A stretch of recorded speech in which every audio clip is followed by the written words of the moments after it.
Thank you very much indeed for watching. This is exclusive content from the World Retail Congress 2017 here in Dubai, where I caught up with the lovely Jo Malone. Let's see what Jo had to say.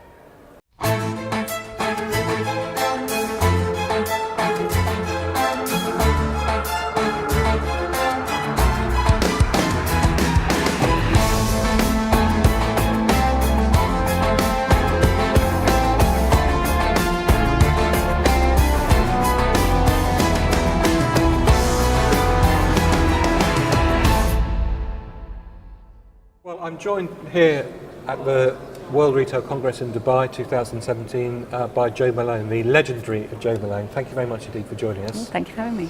Jo, you've sort of started as in your kitchen as a perfumer. I did, yeah. You took that brand, your brand, under your name into a global sensation, then sold it. And now you're back to your original entrepreneurial roots.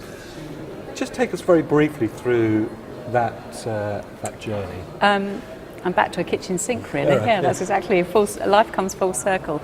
You're absolutely right. I started out, I was a skincare therapist, and I had a little tiny flat I rented and worked from a tiny apartment with a tiny kitchen and 4 plastic jugs, and I would come up with creative ideas. It was a business that just grew rapidly and really, really quickly, so much so that within a period, I think it was of about 5 to 10 years, we sold to Estee Lauder, who are a huge biggest global corporation in the cosmetic industry. And I intended to stay. When I sold the business, I intended to stay for the rest of my life, but I was then diagnosed with cancer. And so I had to come out of the industry for a little bit, fight cancer, and then go back into it. And it was then that I realised I was a very, very different person, and is this what I really wanted? And so I left in 1996. I decided. Was that a difficult decision? It wasn't at the time, because I just fought cancer. Yeah. So I thought, but then in hindsight, when I look back and the run up to those last 7 days of being in London and in Jo Malone, I knew I'd made the biggest mistake of my life. And there was no, I'd signed the deal, the day was set, everybody knew, and it was, what do I say now? It's the only thing I could think it could possibly be like is walking up the aisle and seeing the man at the end of the aisle and thinking, I don't love him, I don't want to marry him. Like that awful moment. But it was, it was something, and sometimes in life we do those things. We do make mistakes. It's not the end of the world, but you do have to work out for yourself, what is right. But I did leave the company. And many people in that position who've, looked at the future and had that sort of threatened to have a reasonable amount of money through the acquisition would have maybe sat on the beach for a while and taken the rest of life easy. But not you, Jo. I did sit on a beach for a bit, and I was really bored after about 6 weeks. I think it's just in my blood, to be an entrepreneur, to do something. I'm not good at sitting on a beach, or I remember the first sort of 2 weeks of not being at Jo Malone, and I had everything done in my house by 9 o'clock in the morning. I'd polished the cutlery and washed the floor. I'd done everything, taken my son to school. And I think there are just some people in life that are much better building something and creating it. And I really am happy, being in the cosmetic industry, creating fragrance, but I love building. I love taking an idea and a concept and building something around it. I think that's probably why I love Dubai, is because that is the heartbeat of this country, is they have a vision and they build. So you've gone from the massive empire. I mean, it's impossible to walk down the high street or a reasonably upmarket shopping mall, or certainly an airport, without seeing your brand. Actually, how does it feel when you're travelling in an airport and you see the brand there and you see your own name there? What does it feel like? I'm proud. You know what? That brand was my best friend for nearly 20 years. I sold it to Estee Lauder, who are amazing and brilliant, and have decided to take Jo Malone in. It belongs to them. It's their business. And I look at it and I sense pride. I'm no longer the I'm not a customer of the product and I don't create the product. But it doesn't mean to say that I can't be proud and don't wish it every success, because I do. It's got my name, bears my name, and it also bears my genetic makeup. You know, that heartbeat of that brand in the very beginning was me. And so I'm really proud that, and you know, there's days when I walk past a window and I go, oh, I wouldn't have done that.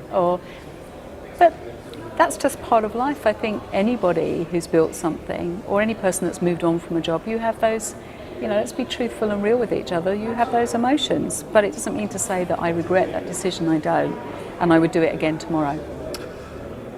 Many people who are, in a sense, starting up a new venture now, as you are with Joe Love, would have said, well, actually, physical retail estate is a bit like the past. If I'm going to start something new, I'll do it completely virtually. What was your decision process? Oh, bricks and mortar to me will always be important. I think I'm just old school. I grew up in a time where museums were jewels on a high street, and I still feel that.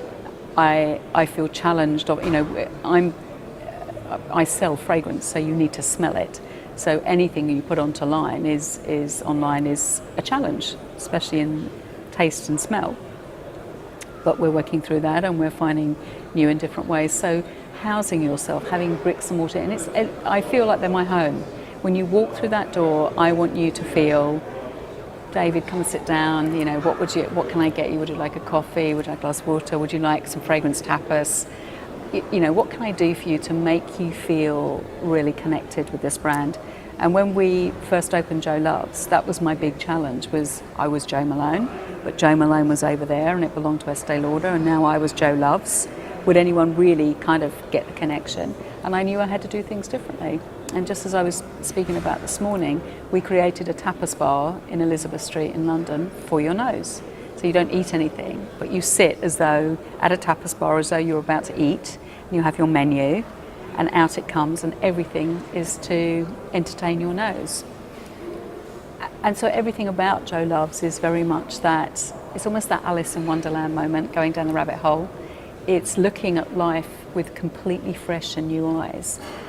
And I think, you know, coming back and doing it a second time, that's what it gave me, that ability to look at my industry and say, how do I do it differently? So how would you define the brand of Joe Loves? It's about everything I love. It's about I don't have a marketing team that sit there and tell me where the gaps in the market are going to be. It doesn't interest me at all. I want to go out there. I want to find worlds and bring them together. You know, our painting, so we'll take the studio and we'll take cosmetics and we'll merge them. We'll take the tapas bar and we'll take shower gels and we'll merge them. It's about finding that wonderful, surreal moment and making it tangible and real. And in order to do that, I need bricks and mortar to deliver that, because that is a strong, powerful message. And the consumer needs to be taken on a journey. Otherwise, if you suddenly just land them with a whole new concept and they don't know, the consumer then feels very foolish and stupid, and that's not what any of us want. So you have to take them on this journey, and by the end of that journey, when they walk through that door with holding that Joe Loves bag, I want them to go, I've just created fragrance. I'm the creator as well as the consumer. That's my aim, every time. And having gone through the origination process, the creating a massive empire, then back into a single store. I can't imagine Shopkeeper mode. It's going to be a single store for too much longer, but anyway, maybe come back to that. Was it significantly easier now, having been through that experience before, or was it just as hard? It was harder. It was much harder. For some reason, I made every mistake in the book. I wrote a book last year, and I write about the mistakes, and everyone says to me, I learned so much from this book, only because you talked about the things that you did wrong. I know all the things you did right because I can see them. Everybody makes mistakes, but I seem to have made more than I should have done the second time round. I think it's a different generation, and I'm 50 years old, so social media, I still find a struggle. I do. I just don't, my mindset isn't there. My younger team are much better at sort of translating that. You're a more private person? Or? I am I am a really private person, funny enough. My private life is very much my private life, but my business and the things I do, I don't mind sharing any story from that. I don't know why. It's just a different time, and I think we're learning to. It's almost as though we've got one language, but we're having to learn to translate it into so many different sort of mediums. And the way you speak on Facebook is different than the way you talk on Instagram versus Pinterest versus Snapchat versus Twitter. And you have to understand all of those kind of different mediums. And when you send a message out, you can't send one message to all of them. It has to be, you have to talk to different people in different ways. So it's challenging, without a doubt. And what would you say to maybe a lot of young entrepreneurs who are tuning in? We've got the millennial entrepreneur bug in this, millennials entrepreneur bug. Well, there's hundreds and hundreds of small businesses across this world, probably thousands actually, being formed right now, right at this moment. And it's because there's that hunger. People want to create. They want to create something and be masters of their own destiny. They need to find environments where they will thrive, and that will happen. I think it comes down to three things. It comes down to the passion. You have to have the passion of a storyteller.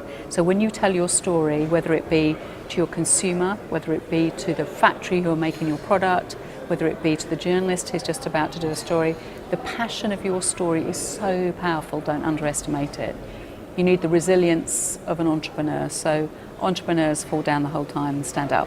That's the greatest entrepreneurs of our time are the people that kept on standing up and never quitting, always heading towards your goal. And the third, which I think is probably the most important, is the creativity of an artist. Creativity will be your best friend, but you don't own it. No one does. And it will walk past you and it will whisper in your ear. Just learn that it's one of your greatest friends if you respect it and give it the air that it needs to breathe. I can't believe that you're going to just have one store forever. Any plans to grow? Well, many years ago, I looked for three things. I looked for deep pockets to help me. I looked for distribution. And I looked for heart.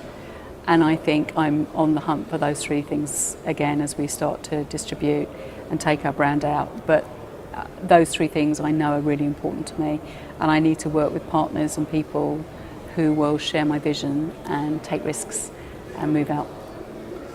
Well, everybody in England knows that you've only really made it when you appear on Desert Island Discs. So tell me, Jo, what did it feel like when you got the call saying that they wanted you for Desert Island Discs? I did a cartwheel. I was so happy. I mean, it is the thing that everyone wants to do. I loved doing it. Kirsty is amazing. The only thing I really regret is my luxury was lip gloss, which it wouldn't ever have been. I don't know why I said that. But anyway, no, it was a joy to do. Well, it was a joy to listen to as well. Thank you. Jo Malone, you've inspired many people. I've been using your Pomegranate Noir for many years as well, so I'm an active user. Look forward to see what happens with Jo Labs. Thank you very much for joining us. Thank you. Thank you very much indeed for watching. This is just one of the interviews that we conducted at the World Retail Congress 2017 in Dubai, where we broadcast every night with an hours-long programme. In order to see any of those programmes or to watch any of the other interviews, just go to this website here. My name's David Roth from WPP. Thank you very much indeed for watching.